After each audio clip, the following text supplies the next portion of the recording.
Sehat dulu Pak. Sehat. Manggilnya Pak Wagima atau Pak Heri? Kang. Oh, Kang aja. Ya Pak. Gimana Pak? Kegiatan sudah ke Sky, Ocean, mana lagi kita Pak jalan-jalan? Ya, saya kira itu sudah saya hanya merintis saja. Merintis saja, kita Pak. mesti harus serahkan ke anak-anak muda yang lebih profesional. Iya.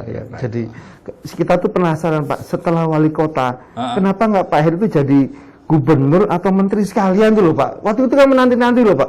Pak Heri mau jadi apa? Kok nggak di politik lagi gitu loh Pak? Nah, gimana Pak? Gubernur DIY jelas kualat. Iya Pak, saya nggak berani Pak. Kalau karir politik, saya merasa kita kira bakat gitu loh di politik. Nggak bakat Pak? Nggak bakat. Masa Pak? Iya, masa, nggak bakat. Bukan... saya jadi wali kota itu ya iso tak istilahnya kecelakaan sejarah. Waduh, sejarah hidupku. Karena nggak pernah punya bayangan, pokoknya dari kecil, karena milieu saya adalah keluarga, wira swasta ya. Dari semua keluarga saya wira swasta, dan saya cita-citanya sudah di wira swasta yang baik, yang berhasil dan sebagainya. Ya, jadi kebetulan ada reformasi, kebetulan sekarang katakanlah dulu kan Jogja itu kan 32 tahun militer terus. Iya betul. Jatah militer harus tentara. Iya.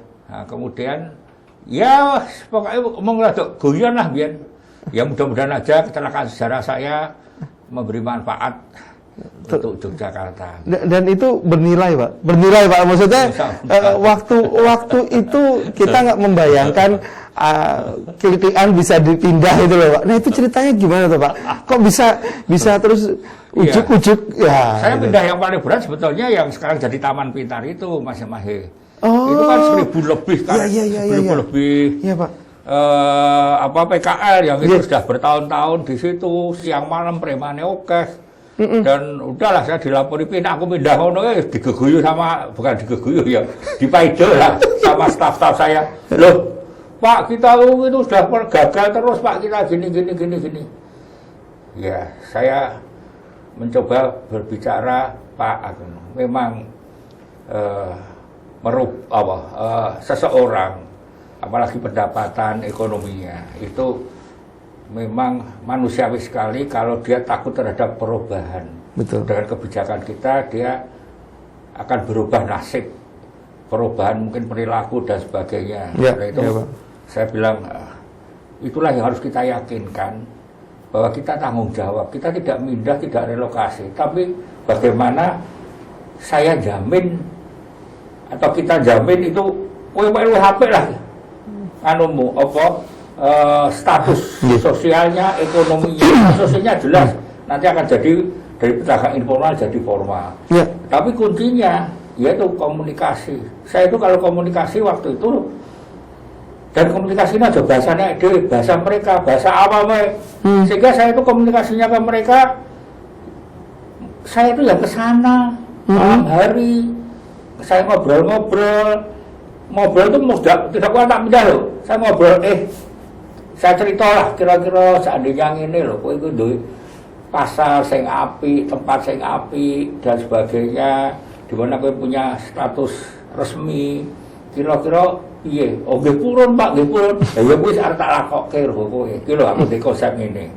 Kowe tak kita pindah ke pasar Giwangan, pasar buah dan sayur ya. Bener. Aku di konsep ngene. Usulmu apa dan sebagainya.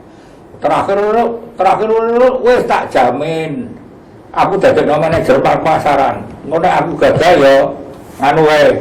Tok seneni lah aku ngono. Ngapusi gagal wis masalah distribusi asal bayar sik 6 bulan dan sebagainya. Jadi memang bagaimana risiko yang mereka pandang berat itu bagaimana bisa kita yakinkan bahwa kebijakan ini baik dan risikonya saya bertanggung jawab kira-kira gitu. Karena ya saya memahami mereka kan kadang-kadang pokoknya ngeten Pak, pokoknya tapi saya udah aku sih duwe tuwa terus yang memahami masalah sabar. Jadi saya itu kadang-kadang nang hati ku pokoknya kayak gini kompakan wis pokoke. Tapi ya senasib saya senyum dulu Pak, ya apa tau sing beda. Sing iki kan padha-padha. Kan sing beda sing ya belum kita sampai titik temu hanya ini, yuk kita selesaikan. Iki loh saya harus ketemu kan iki. Jadi saya urai mana yang sudah kira-kira sepaham. Jadi itu loh, kita sebenarnya masalah toh. Sebenarnya sepaham, ayo yang ini yang kita selesaikan.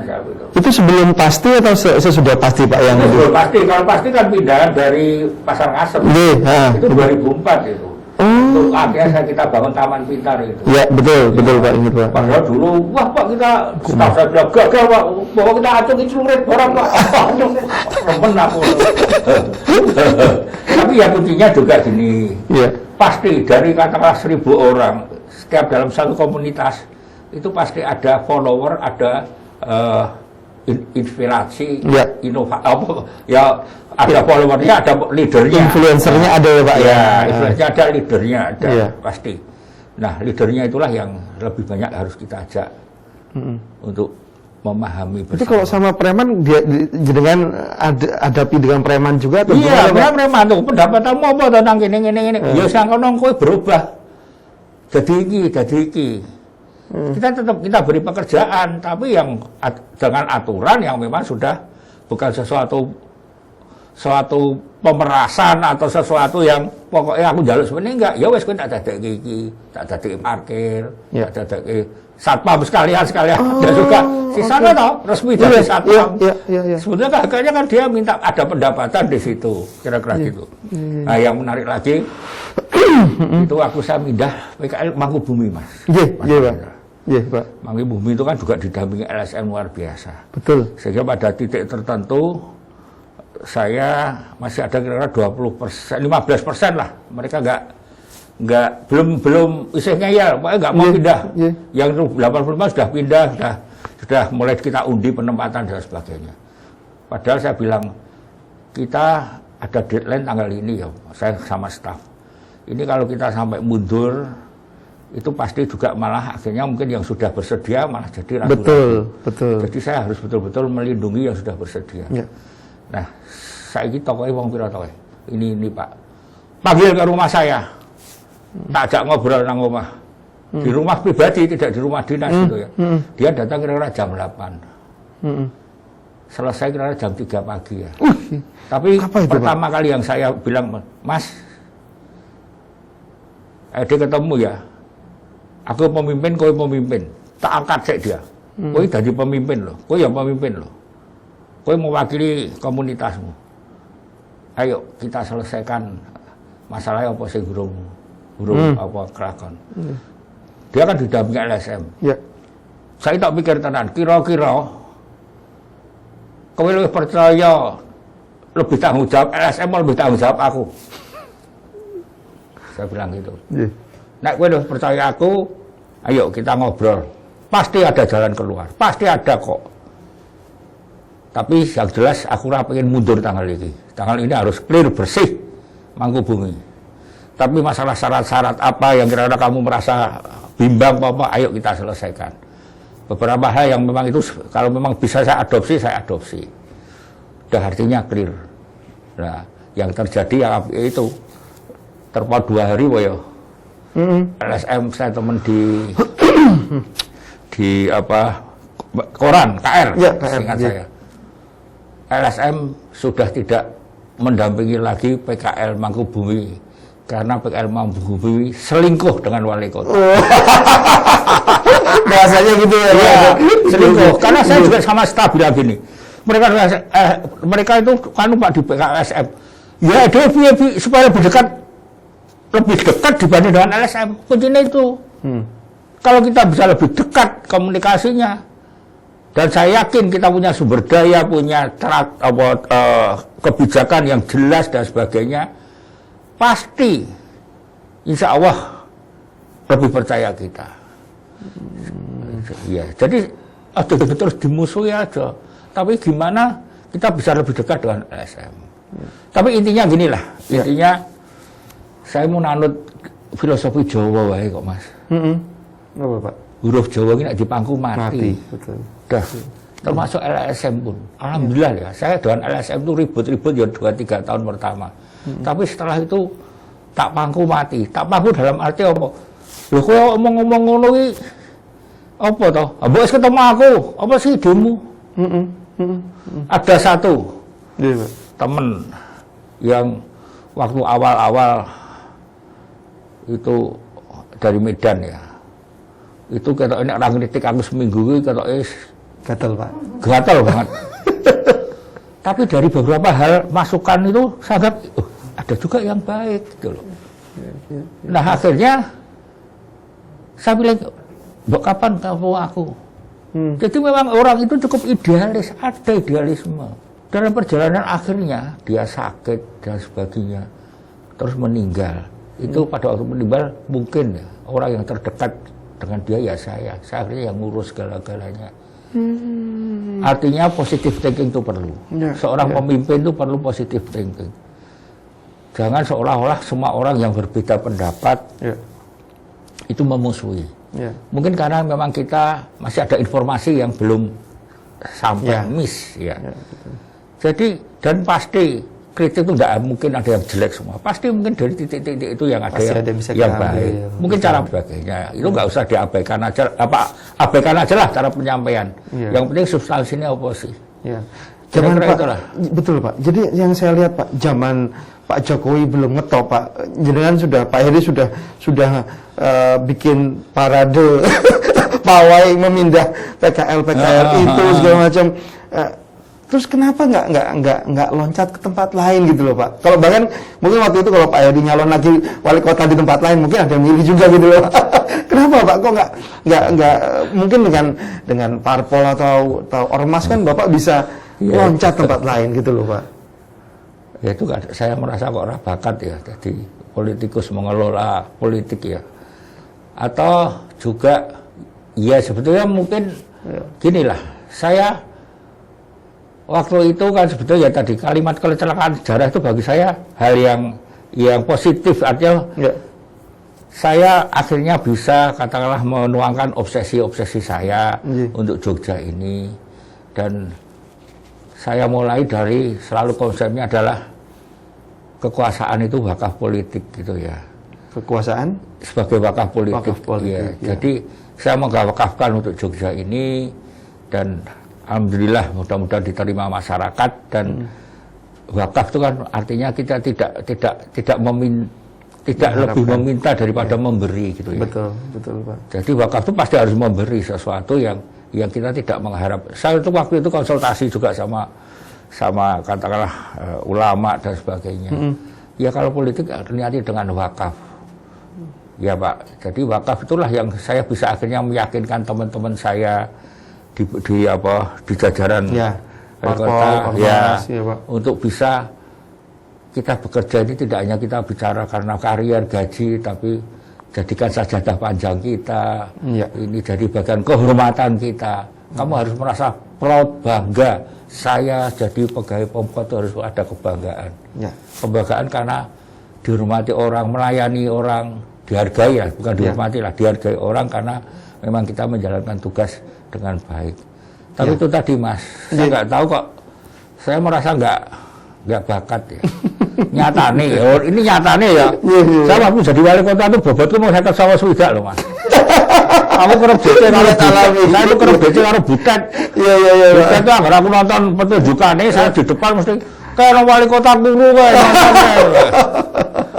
Sekarang berat saya sudah 73. Waduh, Berarti kan jadi wali kota itu ya memang bagi saya berat. Berat dalam arti ya kadang-kadang sering orang bilang, lah kowe iki dadi wali kota keseriusan. Iya betul. Apa pengen piye terus apik, ora tau puas. Iki rampung malah kowe golek masalah anyar kowe. Ya memang itu bukan kok karakterku Pak aku. Oke Pak, kita break dulu. Nostalgia kita break dulu Pak. Nanti kita bicara Pak. Cara meningkatkan berat badan tadi gimana Pak? Oke Pak.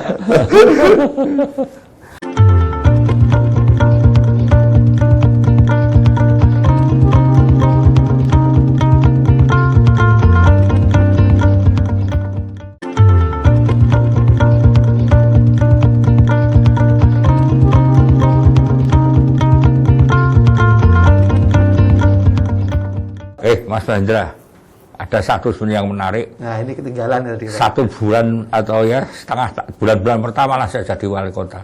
Saya sebelumnya kan di wira swasta. Yang hubungan itulah antara katakanlah saya dengan staf manajemen itu kan ya istilahnya legaliter lah. Tidak ada lah istilahnya strata sosial. Saya begitu masuk sana itu, jadi wali kota itu ternyata ya kuasa tenan ya aku ya.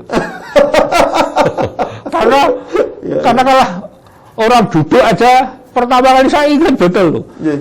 Saya duduk untuk meeting gitu loh ya, sama-sama gini pakai kursi gini, kita meeting gitu.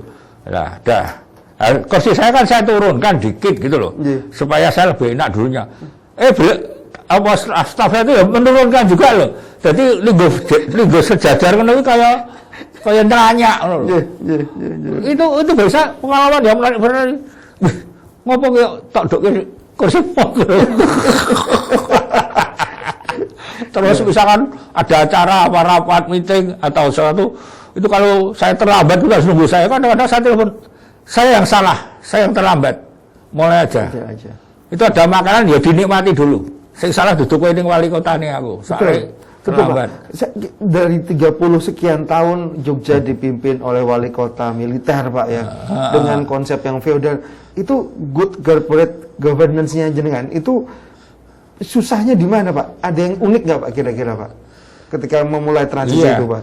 Iya, jadi kan sebetulnya kesuksesan seorang pemimpin itu kan tidak mungkin sendiri. Iya. Seorang pemimpin sukses itu pasti timnya karena baik, karena bisa harmoni, bisa mendukung bareng-bareng. Sehingga saya bilang jabatan itu strata sosial sama kok, mungkin hanya berbeda tugas tanggung jawab aja. Sehingga kalau sewaktu, dan itu saya contohkan tidak saya omongkan. Misalkan sewaktu lebaran, itu saya hanya 2 tahun pertama menerima open house gitu lah. Habis itu saya bosan. Aku yang mau kamu kabeh di instansi.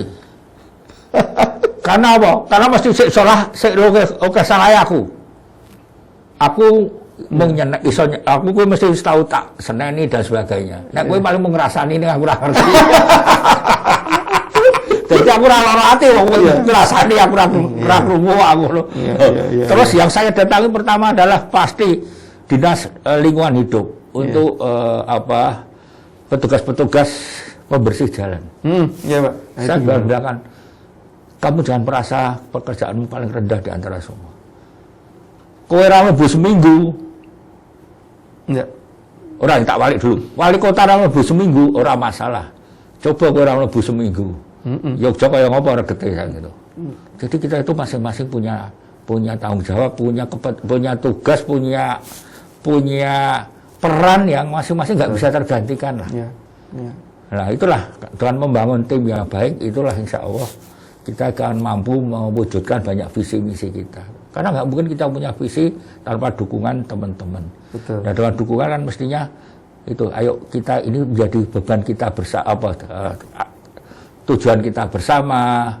Ya istilah saya, satu penting bagi semua penting satu. Nek kue elek itu belum tentu seelek mengkue tok, bisa mempengaruhi pekerjaan yang lain juga jelek.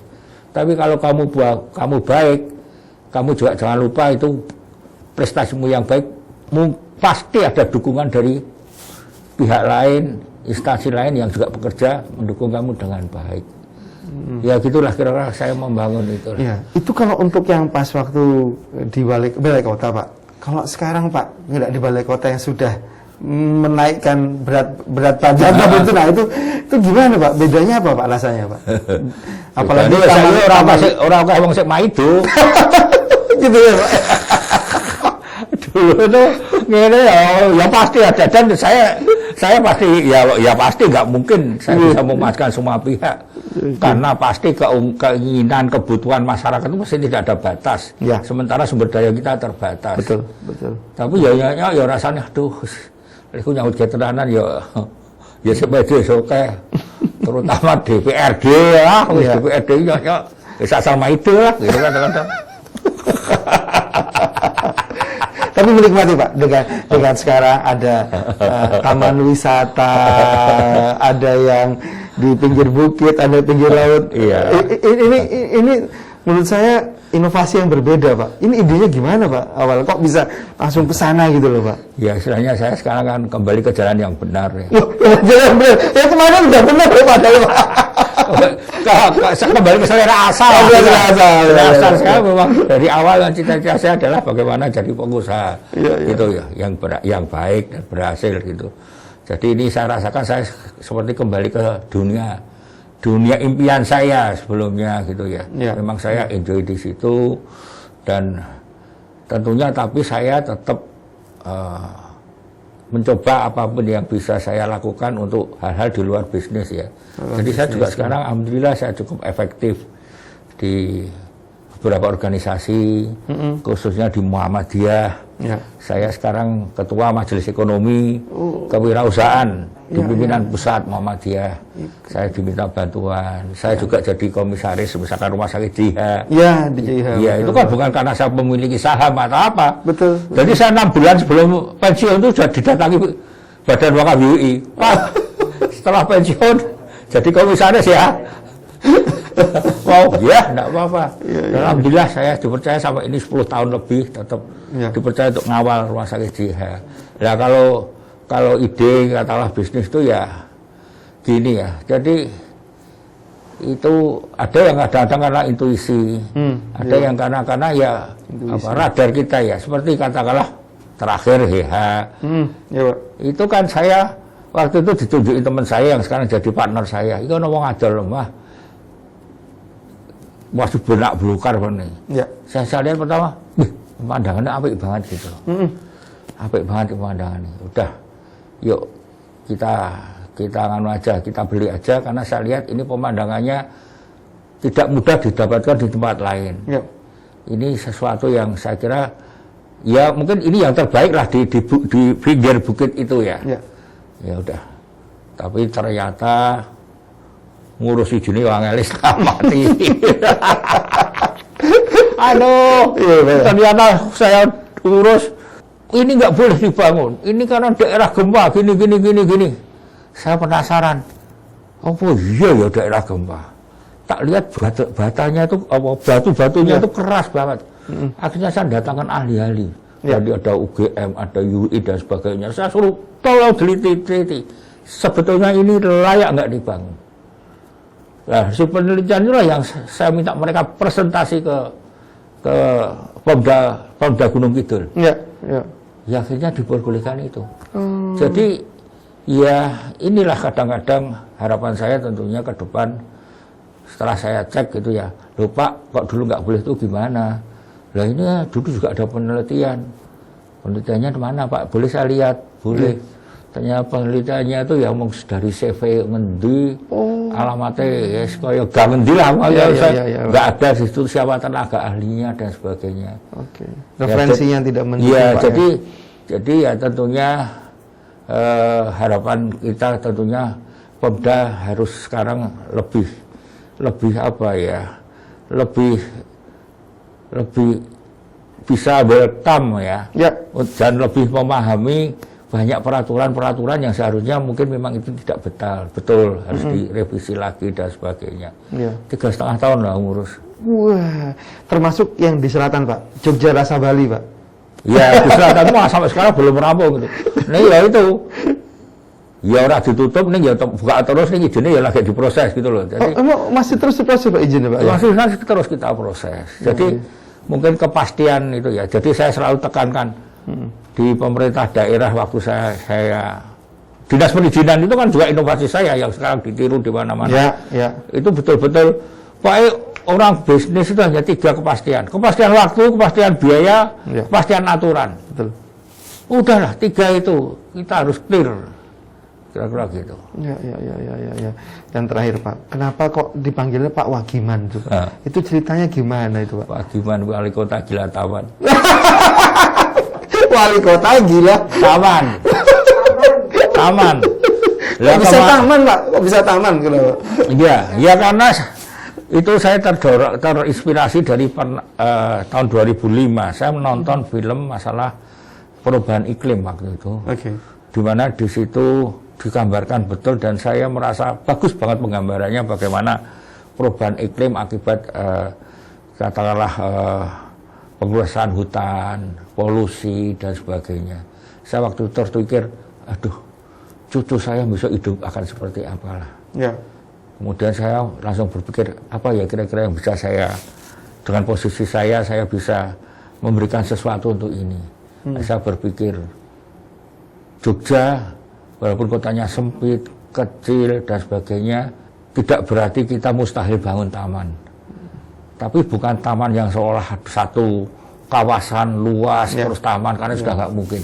Ya taman itu di tempat di mana kita berada, gimana jadiin taman. Di kampung, di halaman rumah kecil, sekecil apapun, nggak punya rumah, ya dipasangi gantungi pot, itu bisa sudah taman. Nah itulah aku nanti masuk blusukan, kalimat Pak Jokowi blusukan. Saya dulu 2 minggu sekali juga subuh mesti ke lingkungan, diskusi. Nah itu aku selalu omong, ayo kayak ditanami, kayak karena ono pojok kayak resik, diresiki, gawe taman. Oh saya nggak punya taman, nggak punya halaman, ayo digantungi, ayo piye, ini diresiki, ditoto dan sebagainya. Pokoknya aku di mana-mana ya istilahnya kayak mak lampir gitulah. Orang mak lampir dengan lanang Pak Lampir. Pak Lampir nanti mengingatkan ayo tanam. Sampai memang di jalan-jalan besar saya juga nanami pohon-pohon, termasuk sekarang yang alhamdulillah cukup meneduhkan pesepeda motor itu kan yang saya tanami di tengah-tengah batu batas jalan itu loh. Itu alhamdulillah sekarang terasa sekali loh. Ya, setuju Pak. Terasa sekali. Ya Pak. Itu tanami itu. Ini waktunya mestinya nggak setengah jam Pak, mestinya 2 jam kita ngobrol. Tapi mudah-mudahan Pak ngobrol sebentar jadi inspirasi Pak. Mudah-mudahan the next leader of Jogja bisa meniru Pak tadi idenya tadi Pak ya. Iya, insya Allah. Insya Allah Pak ya. Insya Allah saya kira Jogja itu saiki betul-betul ngangeni sebetulnya. Jogja itu nggak tahu ya, auranya itu ngangeni lah. Nah itu bagaimana kita pertahankan menjadi kota Jogja yang selalu nyaman untuk dihuni, ngangeni untuk dikunjungi. Luar biasa. Nyaman dihuni, ngangeni untuk dikunjungi. Wah itu wis jos tenan kalau bisa itu. Pak Wagiman kita ngangkring lagi di next berikutnya Pak. Mantap. Matur nuwun Pak. Nggih.